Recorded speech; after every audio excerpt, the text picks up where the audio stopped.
हाँ जी, रेडी।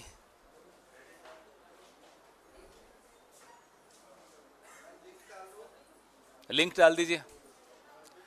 मैं रेडी बोला तो आप समझ ही गए होंगे प्रेस वार्ता किस पर है, जनार्दन रेड्डी पर है।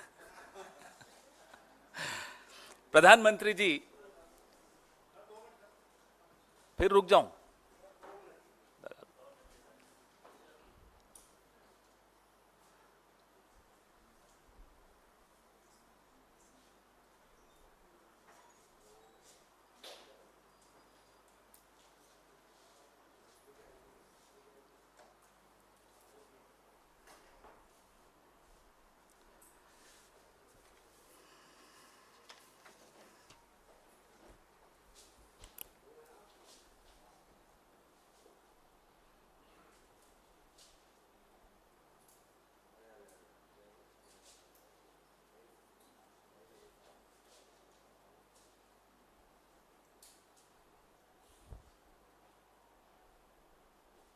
करें?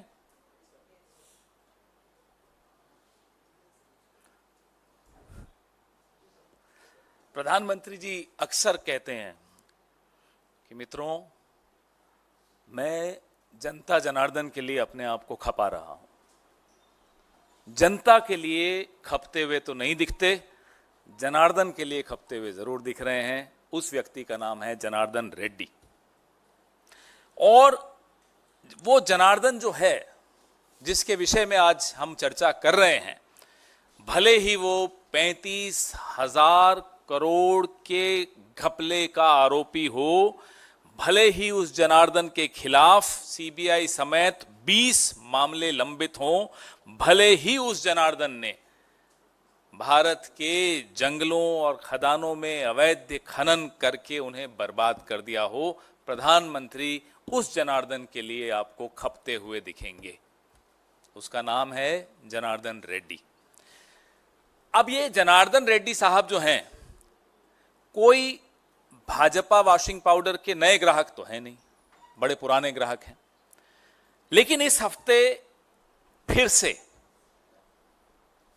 उन्होंने इस वॉशिंग पाउडर की सब्सक्रिप्शन को रिन्यू किया ताकि वो सारे दाग धो सके। ये वो जनार्दन रेड्डी हैं जिनके विषय में एक जज ने कहा था कि इन्होंने मुझे 40 करोड़ रुपए रिश्वत की पेशकश की थी बेल लेने के लिए।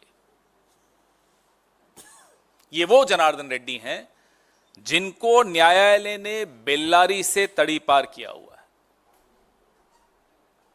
वो जनार्दन रेड्डी गृह मंत्री के साथ खड़े होकर कल मुस्कुरा रहे थे, तो तस्वीरें हमने देखी। बेल्लारी बंधु, आप पत्रकार हैं, पिछले 2-2.5 दशक से ये नाम आप सुन रहे हैं। हम राजनीति के छात्र हैं, हम भी पिछले 3 दशक से ये नाम सुन रहे हैं। बेल्लारी बंधुओं के नाम से ये कुख्यात गैंग है, ये भाजपा का बड़ा पुराना साथी है। 1998 में, मैं थोड़ा सा इतिहास के उस दौर में आपको ले जाना चाहता हूं। 1998 में जब स्वर्गीय श्रीमती सुषमा स्वराज जी ने माननीय सोनिया जी के खिलाफ चुनाव लड़ा था, तब सुषमा स्वराज जी के चुनाव प्रचार की तमाम जिम्मेदारी इन बेल्लारी बंधुओं के ने संभाल ली थी। और 98 के उस चुनाव के बाद भाजपा ने इन्हें संभाल लिया। ये इनका रिश्ता है भाजपा से, बेल्लारी बंधुओं का। जो पूर्व मुख्यमंत्री येदियुरप्पा जी और इनकी जुगलबंदी बड़ी मशहूर है। बेल्लारी बंधुओं की येदियुरप्पा जी के साथ एक जुगलबंदी है,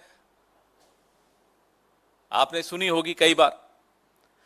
इस जुगलबंदी के चलते आयरन ओर के अवैध खनन और निर्यात की एक ऐसी लूट मची कि पूरे भारत में येड्डी और रेड्डी नाम का एक ये जोड़ी थी जो बड़ी प्रख्यात हुई, बड़ी मशहूर हुई। येड्डी रेड्डी गैंग, ऐसी बातें होती थी।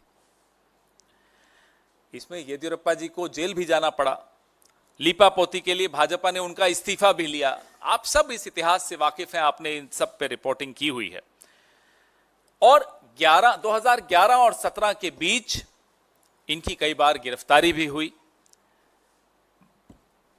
अब जब ये वापस से भाजपा में शामिल हो गए हैं तो सीबीआई अब इनको ऐसी क्लीन चिट देगी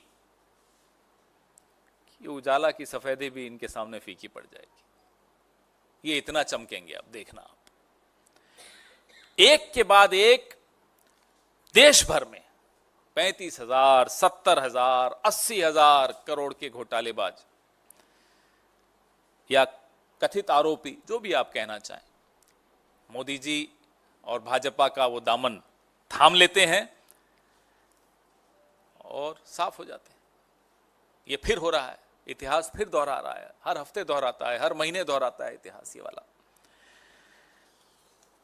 जब इस व्यक्ति ने, जो 35,000 करोड़ का घोटालेबाज है जनार्दन रेड्डी, भाजपा में शामिल होते ही कहा कि मैं अपनी जड़ों की ओर लौट आया हूं।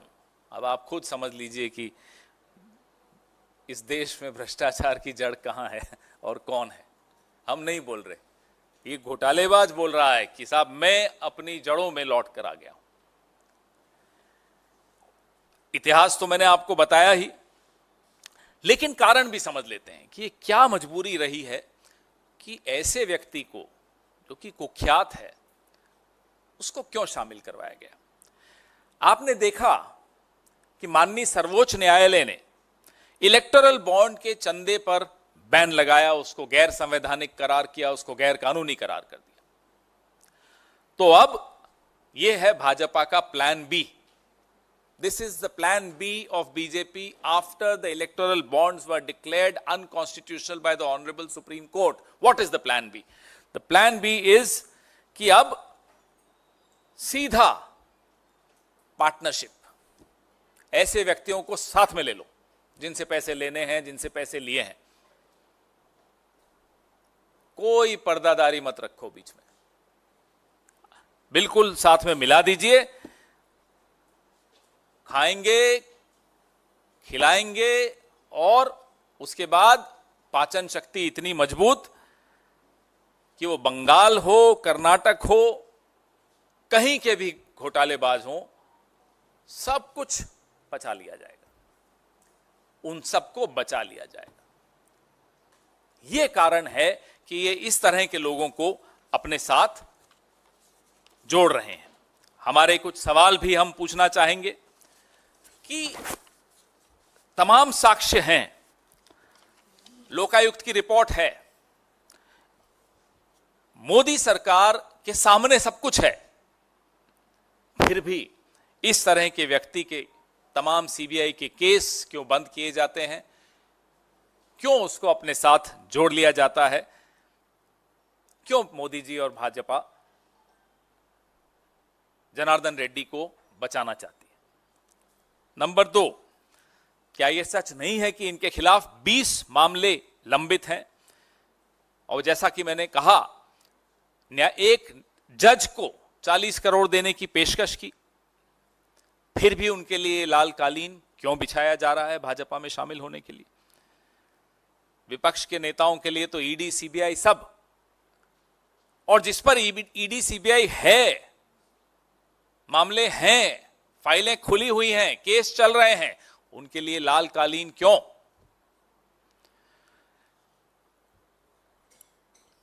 जो आपके बड़े बड़े दावे हैं भ्रष्टाचार को खत्म करने के, क्या इस एक कदम से, और ऐसे अनेक कदम उठाए हैं, ऐसा नहीं कि सिर्फ एक कदम उठाया, इन कदमों से क्या आप वो दावों को पूरी तरह से खोखला नहीं करार कर रहे?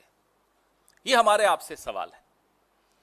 अब आप सवाल पूछिए, आपको संजीव जी थोड़ी देर में प्रेस रिलीज के साथ तमाम एनेक्शर्स, और ये वो एनेक्शर्स हैं जिसमें सीबीआई ने कैसे पीई और उसके बाद कैसे कर्नाटक की सरकार ने क्या एक्शन लिया जब हमारी सरकार थी, और जब मोदी जी की सरकार केंद्र में बनी तो कैसे इनको बचाया गया। ये तमाम जानकारियां आपको हम साझा आपके साथ कर रहे हैं। आपके सवाल।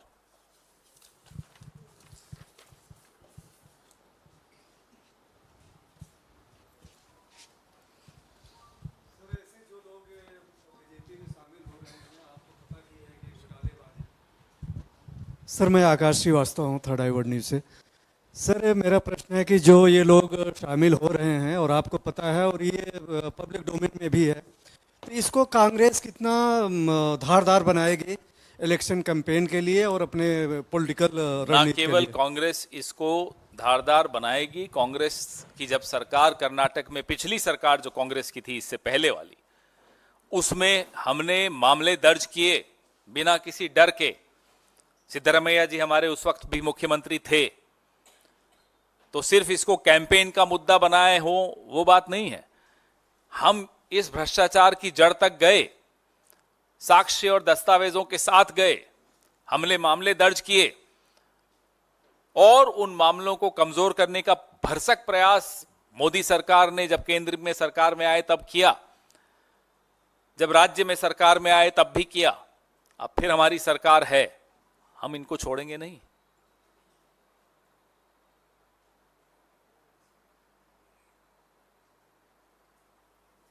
बस एक ही सवाल रेड्डी साहब पर।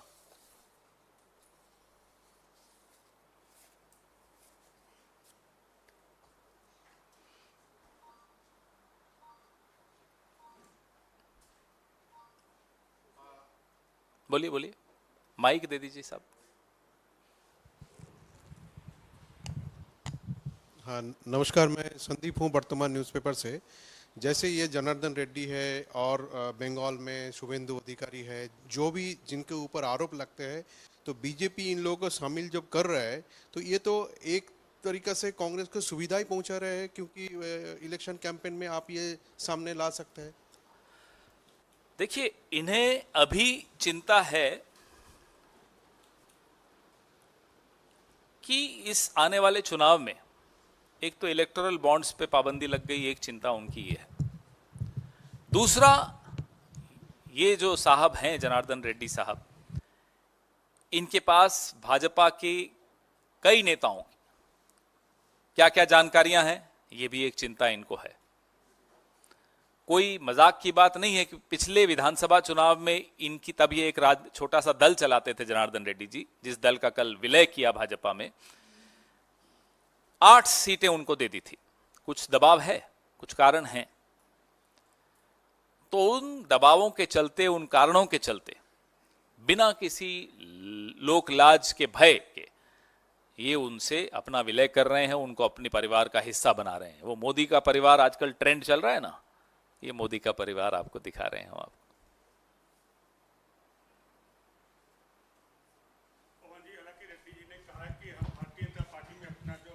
विलय कर रहे हैं, ये बिना शर्त है, लेकिन साथ साथ वहीं यह देखना हो कि सीबीआई के कुल 9 मामले जांच में उन पर है। तो क्या ये शर्त, जो बिना शर्त की बात कहते हैं, यही शर्त तो नहीं है 9 जो मुकदमे सीबीआई के हैं? ये शर्त नहीं, ये सर्फ है।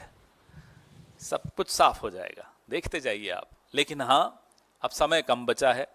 अब इन 2-2.5 महीनों में तो सीबीआई क्या कर लेगी, नई सरकार जब आएगी देखिए, फिर हम थोड़ा ही छोड़ेंगे।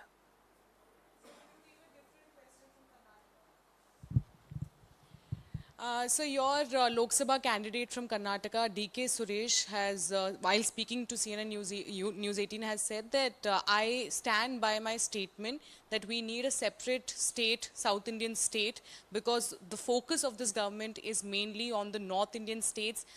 Basically, he's talking about the tax devolution, but he stands with his statement. He is very sad at the way this government is behaving in a very stepmotherly fashion towards a very integral part of India, which is the southern region of India.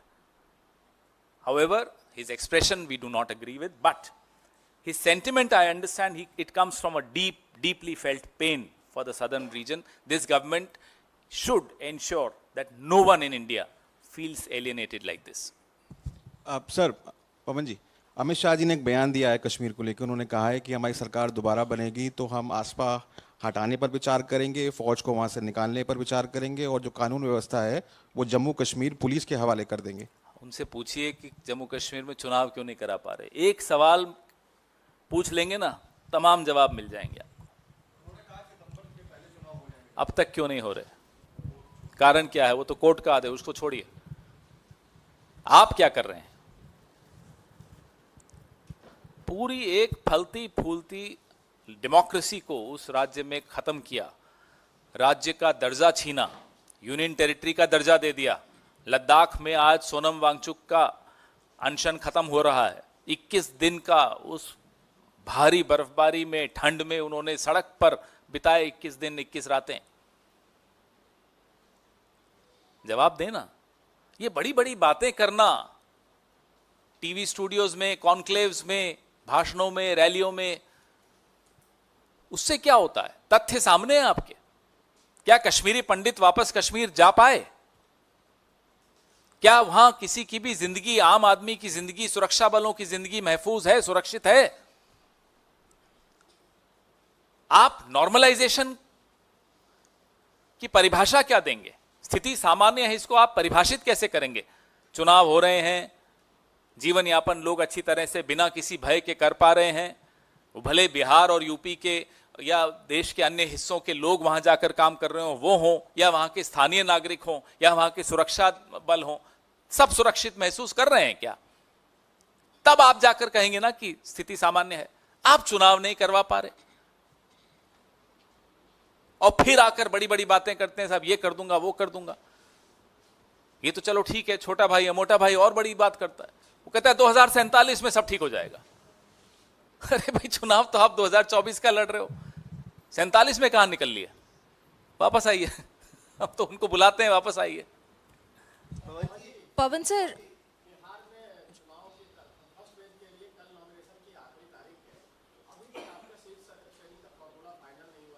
सब हो रहा है, सब हो रहा है, सारी सब नहीं, कोई सरेंडर न। देखिए, आपस में जब दोस्ती होती है, भाईचारा होता है, तो ना कोई सरेंडर और इस तरह की शब्द आते नहीं है बीच में। पवन जी, एक सवाल सही नहीं, प्रक्रिया चल रही है, समाप्ति की ओर है, सब कुछ आपके सामने आ जाएगा। सर 31 को अरविंद केजरीवाल के सपोर्ट में इंडिया ब्लॉक्स लीडर्स प्रोटेस्ट करेंगे रामलीला मैदान में। वहीं पे Punjab units are disappointed and they have a strong view that Congress should not participate in that. What is your take on it? Nobody has told us this, so I don't know. You must be in touch with some people, but our own state unit is absolutely clear about it, that there is an alliance in Delhi and in some other parts of the country, but there is no alliance with them in Punjab. And I think there is absolute clarity in our minds whether it's the national unit of the party or the state unit of the party. Sir Pawan ji, मेरा सवाल वही था। पंजाब से कल आपके sitting सांसद Ravneet Singh Bittu BJP में शामिल हो गए। राहुल गांधी ने काफ़ी प्रमोट किया था। पहले वो यूथ कांग्रेस के अध्यक्ष बने थे, जब चुनाव के जरिए जीत के आए थे। उनसे कितना पूछिए साहब क्यों डिसअपॉइंटिंग गए है? हैं, हमसे क्यों पूछ रहे हैं? जो गया उनसे पूछिए, हमें बता थोड़ी गए कि मैं इसलिए जा रहा हूं। तो आपको उन्हीं से पूछना पड़ेगा साहब क्यों गए, और उनसे पूछिए जिन्होंने उन्हें लिया, साहब आपने क्यों लिया।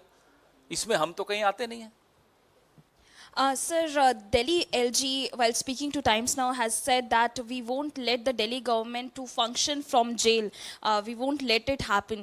So, is it an indication on the part of Delhi as Lieutenant Governor? What is your reaction Well, to ask that? the Lieutenant Governor.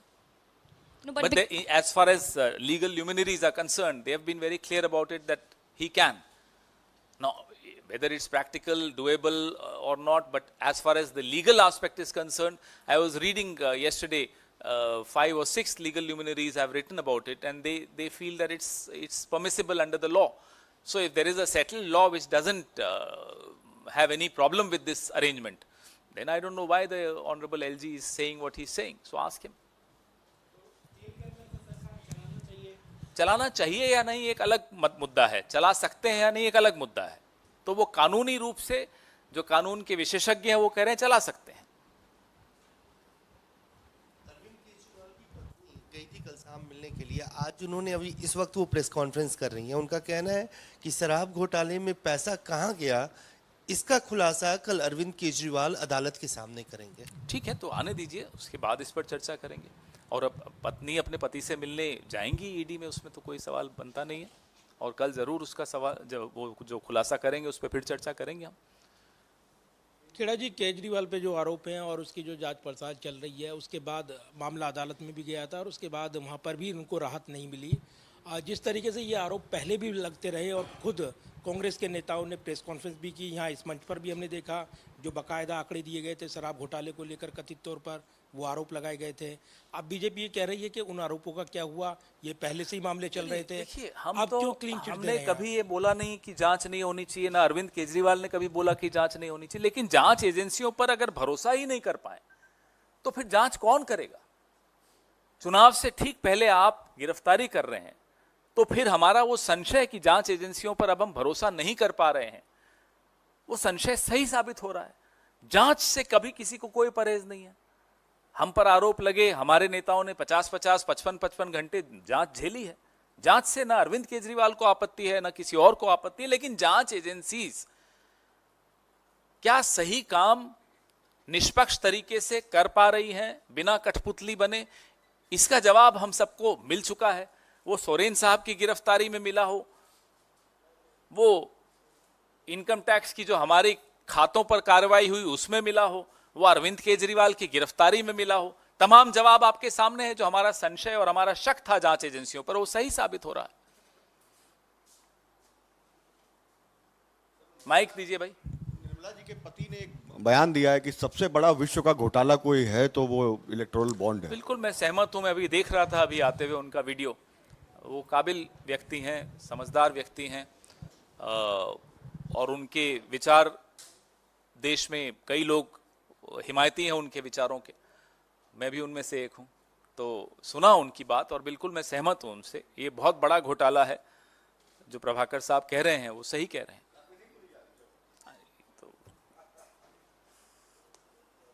Ji, you wanted the mic, one of you? हो गया?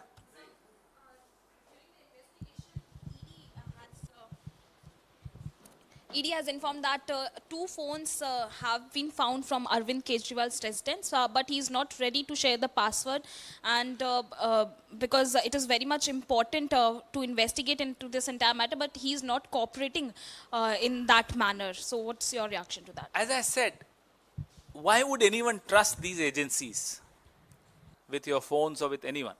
These agencies unfortunately have lost their credibility and their trust and the confidence people had in these agencies. So I don't blame anyone if people don't want to part with their passwords, and under the law he is absolutely in his rights.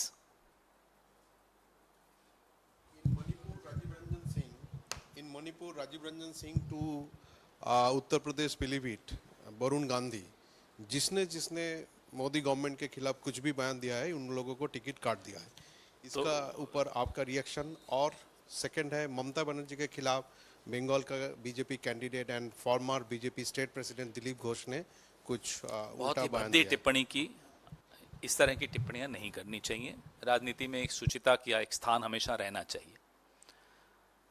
जिसने भी प्रधानमंत्री जी का विरोध किया हो, वो अगर किसी और दल का है तो उसके खिलाफ तमाम केसेस खोल दिए जाते हैं, षड्यंत्र रचे जाते हैं, हवाई जहाज़ों से उतार दिया जाता है, 50-50 घंटे ईडी के सामने बैठा दिया जाता है, लोकसभा की सदस्यता रद्द कर दी जाती है, बंगला छीन लिया जाता है और अनर्गल आरोप लगाए जाते हैं। और अगर वो उनकी पार्टी के भीतर हो तो उसकी टिकट काट दी जाती है, उसको पद से बाहर कर दिया जाता है। ऐसे अनेक उदाहरण आपको मिलेंगे। कहीं कहीं लोकतंत्र में विश्वास मोदी जी का शायद कभी इतना भी विश्वास नहीं रहा हो लोकतंत्र। मुंबई में उत्तर पश्चिम सीट शिवसेना को देने से आपके वरिष्ठ नेता है संजय निरुपम, वो नाराज चल रहे हैं। अभी मुंबई में उनका प्रेस कॉन्फ्रेंस चल रहा है और वो खुले तौर पर ये कह रहे हैं कि ये जो फैसला कांग्रेस ने लिया है ये कांग्रेस को दफन कर देगा मुंबई में, और उनके पास कई विकल्प खुले हुए हैं। एक तरह से धमकी दे रहे हैं कि वो दूसरी पार्टी मैंने अभी देखा नहीं, मैं उनकी प्रेस वार्ता देख लूं उसके बाद इस पर चर्चा करें। धन्यवाद। मेरे को एक मीटिंग में भागना है, तो जो भी सवाल हो अभी पूछ लीजिए, मैं रुकूंगा नहीं। I have to run. I have war room में जाना है। देखा ही नहीं मैंने, तो अभी क्या करें? मैंने देखा ही नहीं ना। मैं सिर्फ देखने से थोड़े काम चलता, उनसे भी बात करूंगा। तो पीसी से वो फ्री हो जाए फिर उनसे बात करूंगा। फिर आप